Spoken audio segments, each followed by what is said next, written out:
நீங்க எவ்வளவு முயற்சி பண்ணியும் எதுவுமே நடக்கலன்னு மனசு சோர்வா இருக்கா? அப்போ இந்த கதை உங்களுக்காக தான்.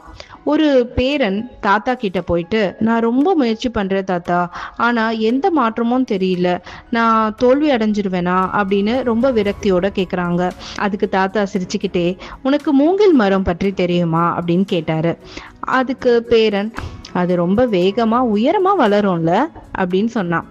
அதுக்கு தாத்தா, ஆமா, ஆனா அது முதல்ல 5 வருஷம் நிலத்துக்கு மேல எதுவுமே பார்க்க முடியாது, வளரவே இல்லாத மாதிரி தான் இருக்கும். ஆனா 5 வருஷம் கழிச்சு அதோடைய வேர் ரொம்ப ஆழமா வளர்ந்துருக்கும். பிறகு சில மாதங்களிலேயே 80 ல இருந்து 90 அடி வரைக்கும் திடீர்னு வளர்ந்து நிற்கும். அப்ப அது 5 மாசமா வளர்ந்ததா இல்ல 5 வருஷமா வளர்ந்ததா? 5 வருஷமா வளர்ந்தது வெளியே தெரியலன்னு வளரவே இல்லைன்னு அர்த்தம் இல்ல. நீ இப்ப பாக்குற ஸ்ட்ரகிள்லாம் உன் வேற ஆழமா வளர்க்குது. ஒரு நாள் உன் உயரம் எல்லாரையுமே ஆச்சரியப்படுத்தும். பொறுமையும் தொடர்ச்சியான முயற்சியும் தான் உன்னோட வெற்றியோட ரகசியம்.